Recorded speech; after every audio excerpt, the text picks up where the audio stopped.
예, 우리는 지난 2주 동안 루따에 사는 한 사람, 8년 동안 중풍병으로 인해 전혀 일어나지 못한 애니아라고 하는 이 지체가 베드로의 기도와 선포를 통해서 중풍병이 치유되고 그 자리에서 일어났습니다. 일어나는 것뿐만 아니라 그동안 더러웠던 애니아의 삶이 깨끗하고 올바르게 정돈된 삶으로 나아갔습니다.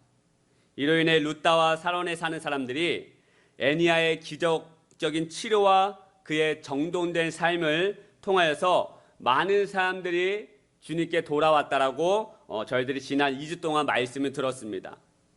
루따와 사론에 사는 사람들이 애니아의 치료와 기적을 보고 모든 사람들이 주님께 돌아오는 역사가 일어나고 있을 그때 오늘 본문 말씀에서는 욥바라고 하는 동네에서 일어나고 있는 일들에 대해서 전해주고 있습니다. 36절 말씀 제가 읽겠습니다.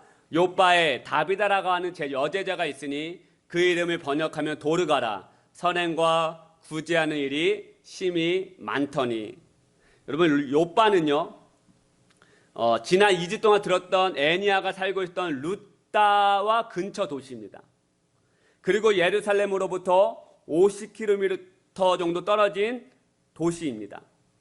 여러분, 욥바라고 하는 명칭은 여러분 아마 귀에 익으실 수도 있습니다. 왜냐하면 요나가 니느웨로 가라고 하는 하나님의 명령을 피하고자 하여 다시스로 도망갈 때 배를 타기 위해서 갔던 항구가 욥바입니다.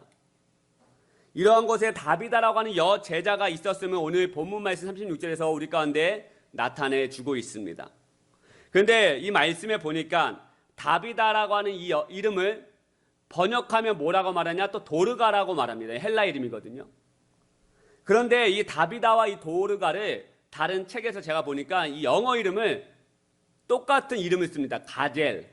여러분 가젤 많이 들어보셨죠? 동물 이름입니다. 가젤은 우리가 알다시피 영양, 암사슴이라는 뜻을 가지고 있습니다.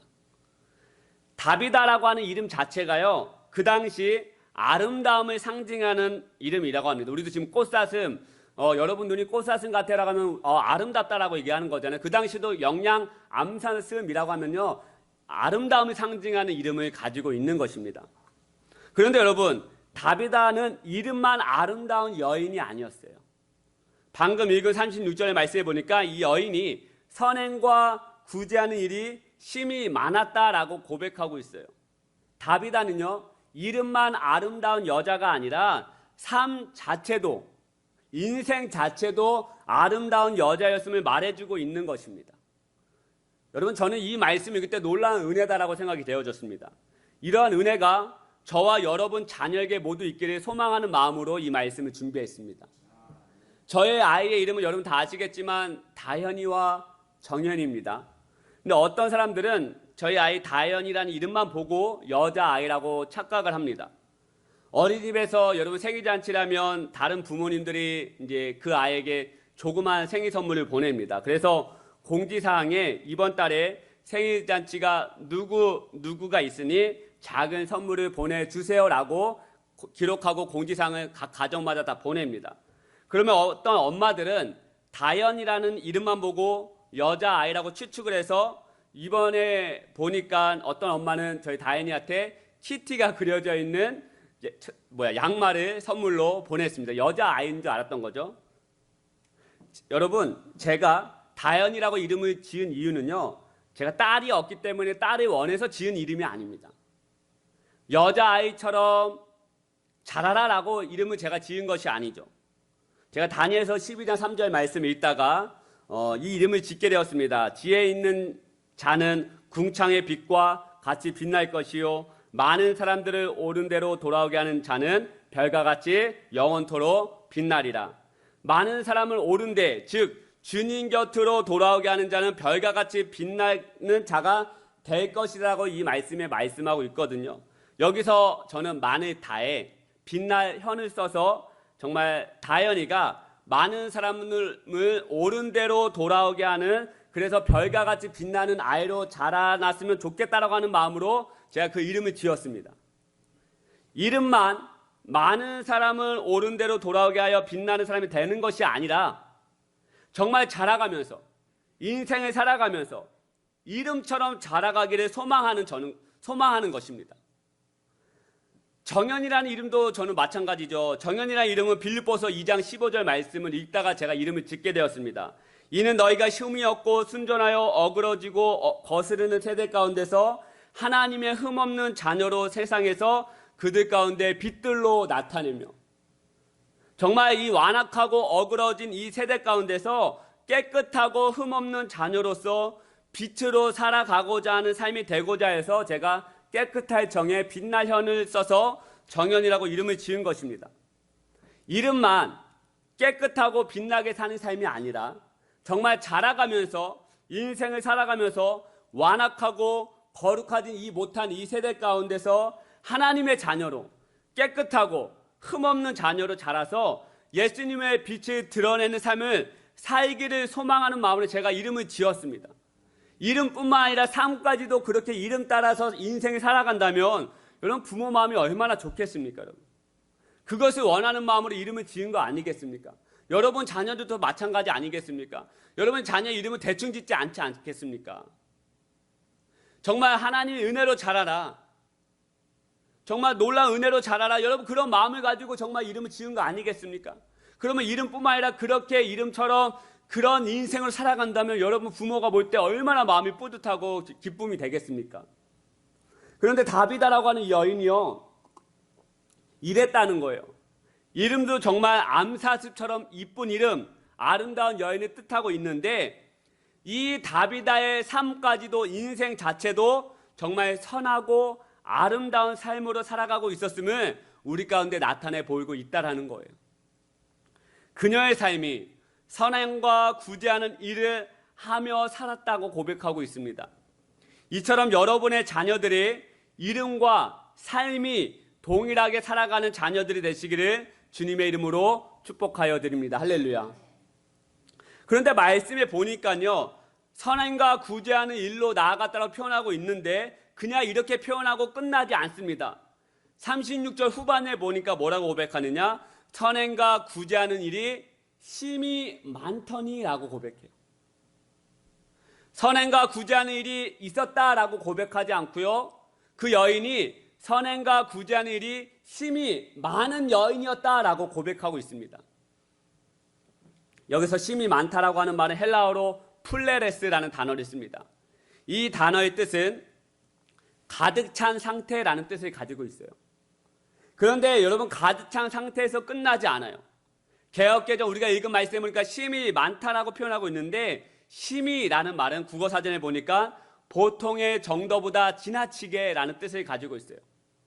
보통의 정도보다 지나치게, 즉 심히 많다라고 하는 말은 가득 찬 것이 지나치게 많아 흘러 넘쳤다라는 뜻을 가지고 있는 것입니다. 그래서 36절 후반절 이 말은 쉽게 번역하면 이렇게 될 것 같습니다. 다비다가 선행과 구제하는 일이 가득 찰 정도로 지나치게 많아 흘러 넘칠 정도였다. 할렐루야. 어떤 뜻인지 아시겠죠? 다비다의 선행과 구제하는 일이 너무나도 가득 차게 많아서 흘러 넘칠 정도였다라고 지금 표현하고 있는 거예요. 여러분 흘러 넘칠 정도면 어느 정도이겠습니까?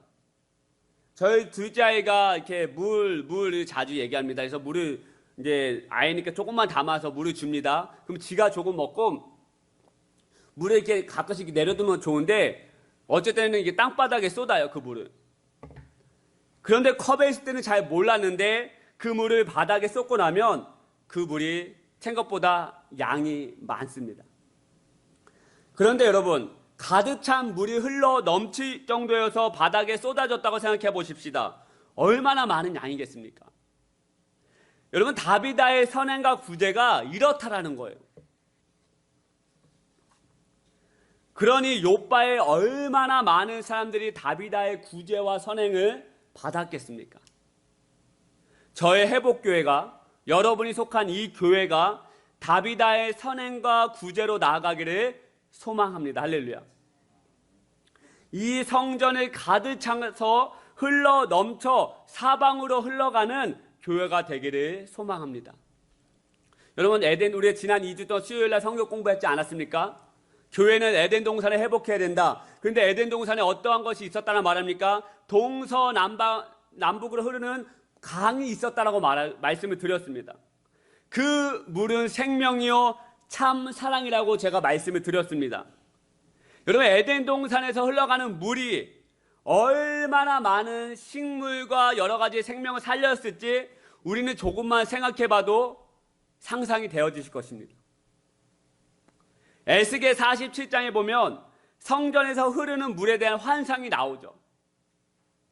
에스겔 선지자가 처음에 환상 가운데 주의 천사가 에스겔 선지자 들어가지고 성전에 보여주기 시작하는데, 처음에 보니까 발목만 적실 만한 물이 들어와요. 또 다음에 보니까 무릎과 허리를 적실 만한 물이 들어오기 시작합니다. 또 다음에 보니까 자기의 머리를 능히 넘칠 정도의 물이 가득 찼다라고 말해요. 에스겔 47장 8절 9절 말씀 제가 읽겠습니다. 그가 내게 이르시되 이 물이 동쪽으로 향하여 흘러 아라바로 내려가서 바다에 이르리니 이 물이 흘러내리는 물로 그 바다의 물이 되살아나리라. 이 강물이 이르는 곳마다 번성하는 모든 생물이 살고 또 고기가 심히 많으리니 이 물이 흘러 들어가므로 바닷물이 되살아나겠고, 여러분 이 노란색 같이 읽겠습니다. 시작. 이 강이 이르는 각처에 모든 것이 살 것이며. 할렐루야. 근데 여러분, 이 물이 어디서 흘러나왔다라고 말씀하고 있느냐? 12절 말씀 같이 있습니다. 시작. 강 좌우가에는 각종 먹을 과실 나무가 자라서 그 잎이 시들지 아니하며 열매가 끊이지 아니하고 달마다 새 열매를 맺으리니 그 물이 성소를 통하여 나옴이라. 할렐루야. 성소를 통하여 나왔다는 것이에요. 성전에 차고 넘쳐 흐르는 물을 통해서 각종 실과 모든 생물, 고기, 바닷물들 모든 것이 되살아났다고 말씀하고 있는 거예요. 여러분, 이러한 놀라운 은혜가 이 회복기 안에 넘쳐나기를 소망합니다. 할렐루야. 여러분, 그것을 위해서 기도하고 나아가는 저와 여러분 되시기를 축복하여 드립니다. 차고 넘쳐서 흘러갈 정도가 되어야 합니다. 그렇다면 다비다라고 하는 이 여인이 얼마나 많은 선행과 구제를 했는지 잘 보여주는 장면이 나와요. 오늘 본문의 말씀에 보니까 선행과 구제를 심히 많이 한 다비다가 병이 들어서 죽게 됩니다. 왜 병이 들어서 죽게 되는지 이유는 모릅니다. 하지만 병이 들어 죽게 되었다라고 나와 있어요. 그때 마침 근처 도시 루다에서 사역하고 있음을 욥바에 사는 사람들이 알게 된 거예요. 근처에 베드로가 와서 지금 사역하고 있다. 그래서 욥바에 사는 사람들이 두 사람을 보내어서 베드로를 오게 하기 위하여서 욥바에 있는 사람들이 두 사람을 루다에 보내기 시작합니다. 38절 말씀 제가 읽겠습니다. 루다가 욥바에서 가까운지라 제자들이 베드로가 거기 있음을 듣고 두 사람을 보내어 지체 말고 와달라고 간청하여. 욥바에서 루다로 온 두 사람을 통하여서 다비다의 소식을 베드로가 듣게 됩니다. 지금 욥바에 정말 귀한 자매가 병들어 죽었습니다. 제발 와 주십시오 라고 하는 소식을 베드로가 듣게 된 거예요.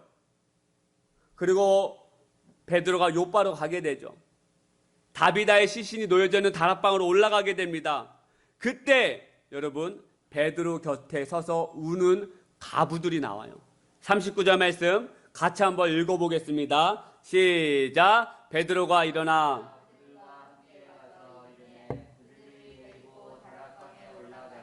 모든 과부가 베드로 곁에 서서 울며 도르가가 그들과 함께 있을 때 지은 속옷과 겉옷을 다 내보이거늘.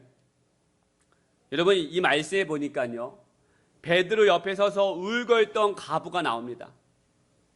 그런데 몇 명이라고 말하지 않아요.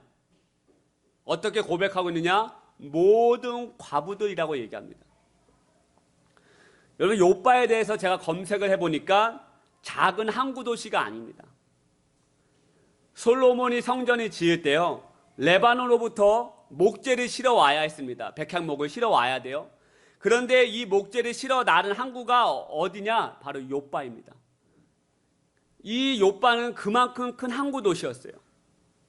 그리고 이 항구 도시에, 이렇게 큰 항구 도시에 얼마나 많은 어부들이 있었겠습니까? 그리고 물자를 실어 나르는 상인들이 얼마나 많이 있었겠습니까? 제 이 말씀인데 이러한 생각, 추측이 들더라고요. 그 당시는 여러분, 배가 뭐 뛰어난 기술로 인해서 뭐 쇠로 배를 짓거나 그런 배 아니지 않겠습니까? 대부분 목재로 만든 배였을 것입니다. 그러면 큰 바다에서 갑자기 몰아쳐온 큰 태풍과 풍랑을 이길 만한 배가 그렇게 많지 않았어요. 그러면 많은 상인들, 어부들이 순간 불어오는 풍랑과 비로 인해서 어떻게 됐겠어요? 배가 뒤집혀서 많은 어부들과 상인들이 바다에 빠져 목숨을 잃지 않았겠습니까, 여러분? 예수님과 제자를 타고 있던 배를 생각해 보십시오. 그 나룻배, 통통배가 그 풍랑이 불어오면서 배가 뒤집힐 만한 상황에 놓이자 예수님, 우리가 죽게 되었으니 나를 살려주십시오 라고 했던 그 배를 생각해 보십시오. 대부분 그때 그 배가 그렇다라는 거예요, 여러분. 풍랑도 이겨내지 못할 만큼 그런 배였다는 거예요. 그러면 여러분, 순식간에 남편을 잃은 과부들이 얼마나 많이 있었겠습니까, 이 도시에.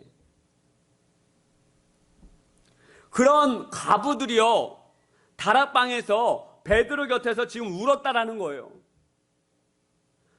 정말 선행과 구제가 심히 많았다, 넘쳤다라고 하는 말씀이 맞는 것 같습니다.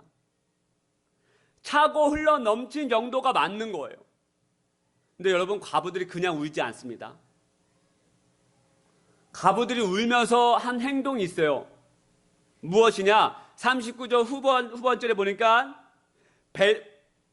여러분, 과부들이 울면서 한 행동은 무엇이라고 말합니까? 속옷과 겉옷을 다 내어 보였다라고 말합니다. 그런데 이 속옷과 겉옷 누가 지은 것이라고 말합니까? 도르가가 함께 있을 때, 다비다가 함께 있을 때 지은 속옷이었다, 겉옷이었다라고 말씀하고 있는 거예요. 그런데 여러분, 속옷과 겉옷을 지어 주었다는 것은 단순히 내가 누군가에게 뜨개질을 해가지고 목도리 하나 주었다, 스웨터 하나 만들어 주었다의 개념이 아니에요.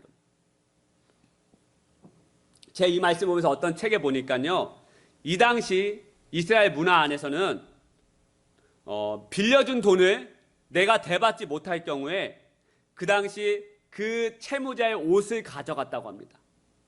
즉, 겉옷과 속옷은 재산으로, 그 가정의 재산으로 분류될 만큼의 엄청난 돈의 역할을 하고 있었던 거예요. 여러분, 우리가 누군가에게 돈을 받으려고 할 때 옷을 가져가지 않지 않습니까? 지금 굉장히 많은 헌옷들이 모여 있는데, 저희도 이제 사모가 이제 옷을 이제 팔려고 모았어요. 근데 예전에 저희가 부교육자였던 성남교회에서 한번 성경책을 다 바꾸게 하기 위해서 개혁학원에서 개혁개정 바꾸려고 목사님이 돈을 모으려고 하는데 어떻게 하겠냐 그러면은 옷을 모아보자 해가지고, 그 당시 제가 옷을 팔았는데 그때 당시 키로당 500원이었어요. 그래서 떨어지면 400원 정도 해가지고 옷을 모았어요. 그래서 이만큼 모았습니다. 그래서 사모가 이 정도면 얼마 정도 나올까 해서 한 5,000원 나오지 않을까 해가지고 제가 전화했더니 50원 달라는 거예요. 70원. 어떤 데는 안 된다는 거예요. 없다는 거예요. 왜 그런가 알았더니 코로나 때문에 비행기가 뜨지 않아가지고 옷이 수출이 안 된다는 거예요. 그래서 며칠 전에 기사를 보니까 헌옷이 지금 몇백 킬로가 지금 모여져 있는데 이거 처치곤란이라는 거예요. 우리는 옷을 굉장히 흡프게 여기잖아요. 그런데 그 당시 속옷과 겉옷은 명품으로 아마 생각이 되어졌던 것 같아요. 재산으로 분류될 만큼 엄청난 돈의 역할을 가지고 있었습니다. 그런데 다비다가 이런 과부들에게 속옷만 지어준 것이 아니죠. 누구에게는 겉옷만 지어준 것이 아니에요. 속옷 그리고 겉옷까지 모든 과부들에게 이 도르가가 지어서 주었다는 거예요. 여러분, 다비다의 선행과 구제가 차고 흘러 넘쳐서 모든 과부들을 살려낸 것입니다. 할렐루야. 여러분, 근데 어떻게 다비다 한 사람이 이 수많은 과부들을 어떻게 살려낸 것입니까? 제가 이 새벽에 기도할 때 주님께서 저에게 주신 마음입니다. 어떻게 다비다는 자신의 모든 것을 내어줄 수 있는, 그것도 가득 차서 넘쳐 흐를 만큼 선행과 구주의 사역으로 나아갈 수 있었는가에 대해서 제가 기도하며 나아갔을 때 주님께서 저에게 주셨던 마음은 저에게 믿음의 법칙을 생각나게 하셨습니다. 어떤 믿음의 법칙인가? 요한복음 12장 24절에 나오는 믿음의 법칙입니다. 우리 같이 한번 읽어볼까요? 시작. 내가 진실로 진실로 너에게 이르노니 한 알의 밀이 땅에 떨어져 죽지 아니하면 한 알 그대로 있고 죽으면 많은 열매를 맺느니라. 할렐루야. 죽어야 사는 법칙. 할렐루야. 죽어야 사는 법칙. 방금 읽은 말씀에서 예수님께서 우리 가운데 분명하게 말씀하고 있습니다. 한 알의 씨앗이 땅에 떨어져 죽지 아니하면 열매를 맺을 수 없다라고 말하는 거예요. 여러분 믿으십니까? 그런데 우리는 인생을 살아가면서 내 자아를 죽이는 것이 가장 힘들어요. 아니 신앙생활하면서, 아니 우리가 교회라는 공동체 안에 있으면서도 내 자아, 내 혈기, 내 소유, 내 것, 내 자존심 이런 것들을 죽이며 나아가기가 보통 쉬운 게 어려운 게 아닙니다, 여러분. 가장 우리가 신앙생활하면서 인생을 살아가면서 어려운 게 무엇인지 아십니까? 내 자아를 죽이는 거예요. 그런데 여러분 우리는 오해하고 있는 게 있습니다. 자아를 죽인다고 하는 것이요, 돌을 닦는 거, 산속에 들어가 무욕의 삶으로 수행하는 것으로 우리는 오해하고 있어요. 그래서 많은 그 당시의 사람들이 수도원에 들어간 이유가 무엇입니까? 자신의 욕구와 혈기를 죽이고자 해서 산속에 들어간 거 아니겠습니까? 여러분 이러한 곳으로 우리의 혈기와 소욕, 우리의 욕구가 죽지 않아요. 여러분 고아원이 왜 생건지 아시죠? 그 당시 산속에 들어가 수도원을 짓고 있는 이 신부들, 이 사람들이 고아원에 아이를 낳고 무욕의 삶으로 하겠다라고 했던 그 사람들이 들어가서 아이를 낳고 버릴 데가 없으니 고아원을 지은 거 아니겠습니까, 여러분? 여러분 이런 것으로 우리의 자아를 죽일 수가 없는 거예요. 독 닦는다고 수행한다고 해서 우리의 자아는 죽일 수가 없는 거예요. 저도 오해했습니다. 새벽기도 나오면 나의 자아가 죽는다고 생각했어요.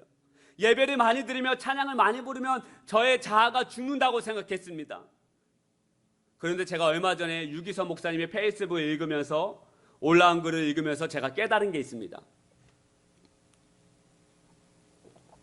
예수님 안에서 자아가 죽는다고 하는 삶을 산다고 하는 것은 기도를 많이 하는 삶, 예배를 많이 하는 삶, 당연히 우리가 하나님 앞에 나아가려면 기도와 말씀, 예배가 너무나도 중요하죠.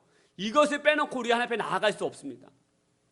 하지만 내 무지무지한 욕심덩어리 이 자아가 이런 것으로는 죽는 것이 아니죠. 내 자아가 죽었다고 하는 의미는 예수님의 약속의 말씀을 믿는 믿음으로 인해서 이루어진다는 거예요. 로마서 6장 3절 말씀 세 번역 성경으로 제가 한번 읽어드리겠습니다. 여러분 쉬운 성경이니까 어떤 말씀인지 잘 들으면서 이해하시기 바랍니다. 세례를 받고 그리스도 예수와 하나 된 우리는 모두 세례를 받을 때 그와 함께 죽었다는 것을 여러분은 알지 못합니까? 사도 바울이 지금 얘기하고 있는 거예요. 십자가에서 우리는 이미 죽었다고 말하는 거예요.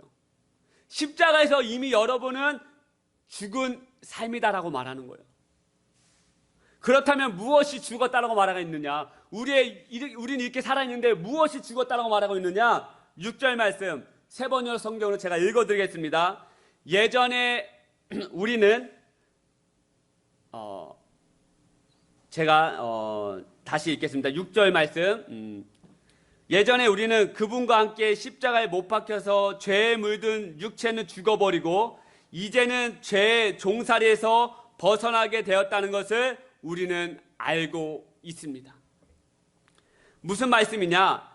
자아가 죽었다고 하는 것은 혈기나 정욕, 음란함과 욕심, 시기, 질투, 자존심 이러한 욕구가 없어진 것이 아니라요, 이러한 죄로부터 종노릇하던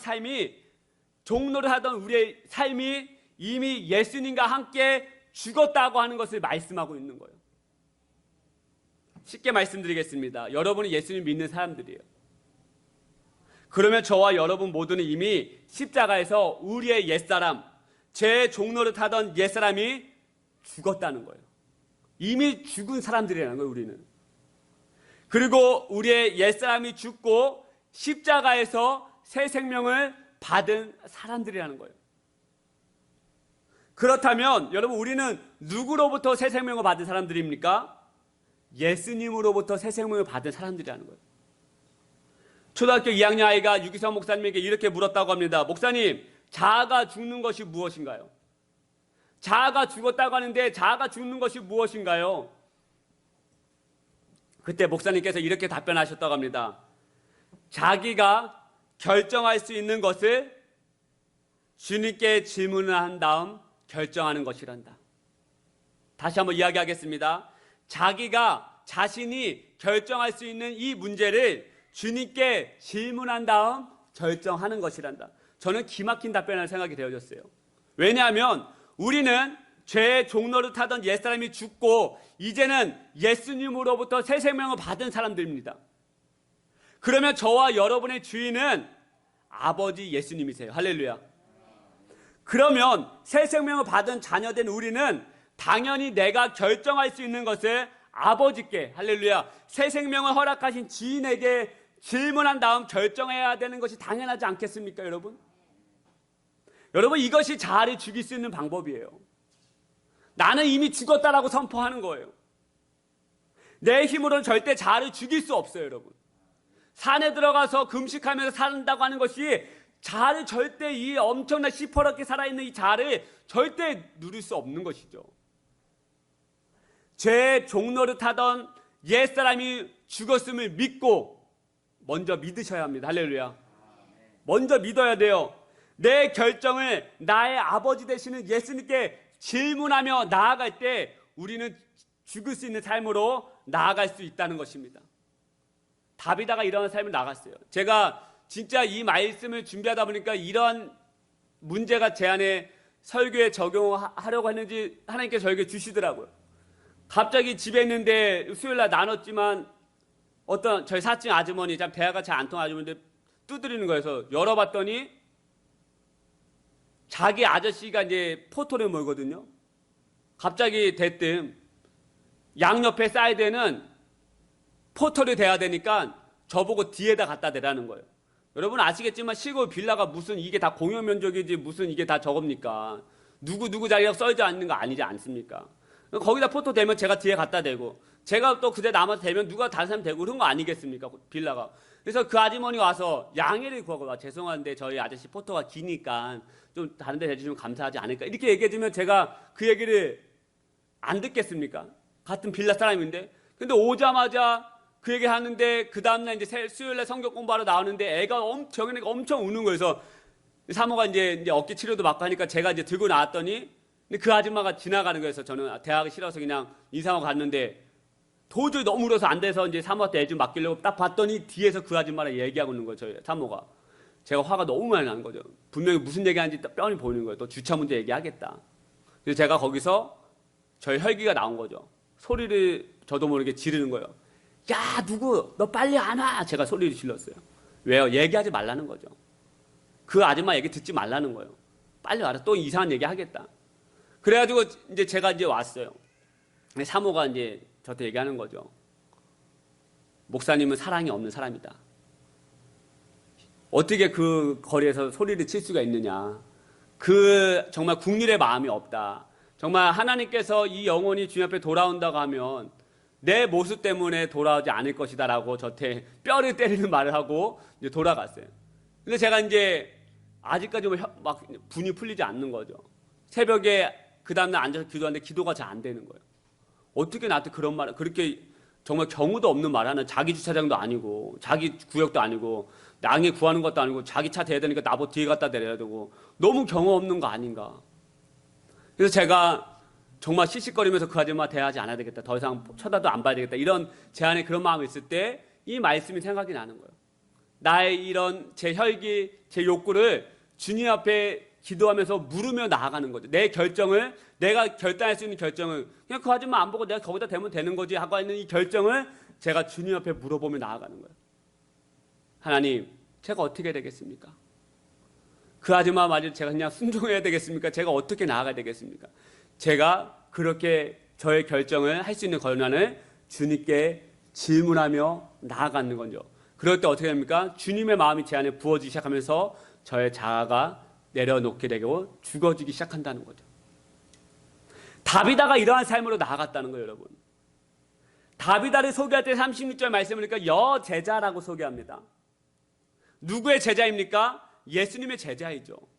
즉 다비다는 자신의 삶을 자신의 것이라고 주장하던 삶이 아니었어요. 그래서 자신을 죽이고 구제와 선행을 흘러 넘치게 할 수 있었던 인생으로 나아갈 수 있었던 것입니다. 그리고 정말 한 알의 씨앗이 죽어서 많은 열매를 맺을 수 있다라고 하는 말씀이 이 여인을 통해서 이루어진 것을 우리가 말씀을 통해서 보게 되는 거예요. 사랑하는 여러분, 저와 여러분이 왜 여전히 못 죽습니까? 땅에 떨어지긴 떨어졌는데 왜 죽지 못합니까? 그것은 여전히 예수님의 말씀을 믿지 못해서 그래요. 여러분은 이미 십자가에서 죽으신 분들이에요. 죄의 종로를 타던 옛사람은 이미 십자가에서 못 박혀서 다 죽은 것이에요. 그리고 십자가에서 다시 예수님께 새 생명을 받은 사람들이 저와 여러분들입니다. 여러분, 이 말씀을 믿는다면요, 우리를 다시 죄의 종로를 타게 만들려고 하는 마귀를 향해서 대적해야 됩니다. 할렐루야. 대적해야 돼요. 여러분 이미 죽은 사람들이에요. 그런데 마귀는 계속해서 여러분의 혈기와 음란함, 이기적인 마음, 여러분의 욕심을 계속해서 부추기죠. 너 그거 네 거 챙기지 않으면 너 죽어. 너 그렇게 분노하지 않으면, 너 그렇게 네 마음대로 얘기하고 마음에 있는 거 쏟아내지 않으면 너 그냥 죽어. 계속해서 우리 사단은, 마귀는 우리를 향해서 계속해서 거짓 메시지를 우리 속아 넘어뜨리려 해요. 여러분 이때 우리는 대적해야 됩니다. 나는 이미 죽었다. 나의 옛사람, 죄의 종로를 살던 옛사람은 나는 이미 죽었고 나의 주인은 이제는 죄가 아니라 예수님입니다. 할렐루야. 이렇게 대적하고 그때마다 여러분은 다시 여러분의 주인 되신 예수님께 물으며 나아가는 인생 되셔야 됩니다. 할렐루야. 주님, 제가 이럴 때 어떻게 되겠습니까? 주님, 제가 이럴 때 이런 마음이 정말 어려운 마음이 있고 그 상대방에서 정말 죽고자 하는 마음이 제 안에 없는 혈기가 대단한 마음이 있는데 어떻게 해야 되겠습니까, 주님? 여러분 그 질문할 때부터 여러분 하나님의 마음이 쏟아 부어지기 시작하는 거예요. 대적하시고 주님께 이 초등학교 2학년 질문 받은 대답처럼 여러분이 결정할 수 있는 권한을 주님께 질문하며 나아갈 때 여러분의 시퍼렇게 살아있는 자아는 눌러지고 죽어지고 땅에 떨어져 썩어 없어져서 여러분을 통해서 많은 열매, 할렐루야, 모든 가부들이 속옷과 겉옷을 울며 내보이는 이러한 인생으로 나아가게 되는. 근데 여러분 나중에 다음 주도 말씀드리겠지만 다비다의 인생이 이렇게 끝나지 않아요. 주님께서 이 인생을 놀랍게 또 살려내시죠. 여러분 이게 믿음의 법칙입니다. 할렐루야. 땅에 썰어져 죽는 인생은 죽음으로 끝이 아니라 더 풍성하게 살아나게 되는, 여러분 이게 대해서 우리가 믿음의 법칙이라고 하는 거예요. 이런 인생으로 나아가는 저와 여러분 되시기를 축복하여 드립니다. 오늘 2분 정도 같이 한번 기도하십시다. 여러분 안에 맺혀져 있는 혈기가 무엇입니까? 여러분이 죽지 못하는 자아가 무엇이 있습니까? 혈기, 욕심, 욕구, 음란함, 이기적인 마음. 여러분이 예수 앞에 나올 때, 또 공동체 안에서 관계할 때, 또 직장 안에서, 사업장 안에서 여러분이 나아갈 때 여러분이 여전히 그 죽지 못하는 그런 마음이 무엇이 있습니까? 근데 여러분이 내가 해결해야지라고 하는 이런 돛 닦는 마음으로 나가면 절대 해결할 수 없어요. 내 혈기 여전히 죽지 않아요. 다시 꿈틀꿈틀대고 올라와서 그 혈기로 말미암아 나도 상처받고 다른 사람도 상처받고 그렇게 나아가게 되는 것이죠. 여러분이 결정할 수 있는 권한을 주님 앞에 질문하며 나아가고 주님의 마음을 부어달라고 기도하며 나아가십시다. 그래야 여러분 죄의 종로를 타던 자아가 죽어지게 나아가게 되는 거예요. 우리 시간 여러분이 죽지 못하는 자아가 혹시 성령님께서 이 시간 깨닫게 하셨다면 말씀을 들으면서 내가 이러한 자아가 있었고 어떤 부분이 죽지 못했다라고 하는 성령님께서 여러분이 깨닫게 하시고 말씀하신 부분이 있다면 주여 저의 자아를 죽여주십시오. 저의 주인은 예수님이시니 예수님이 생명을 주시고 마음을 부어주십시오. 예수님의 마음으로 생명을 가지고 나아가게 해달라고 우리 같이 한 2분 정도 마음을 다해서 정말 전심으로 하나님께 기도하며 나아가고 제가 기도하고 제가 축도로 예배를 마치겠습니다. 함께 기도하십시다. 주여 이 시간 저희들 가운데 임재하여 주시고 함께하여 주옵소서. 하나님 저희들 살아가면서 저의 자아가 죽지 못함을 고백합니다. 내 혈기, 내 음란함, 내 이기적인 마음, 내 욕구 이런 것들 하나님 정말 죽지 못해서 나아갈 때가 너무나도 많이 있습니다.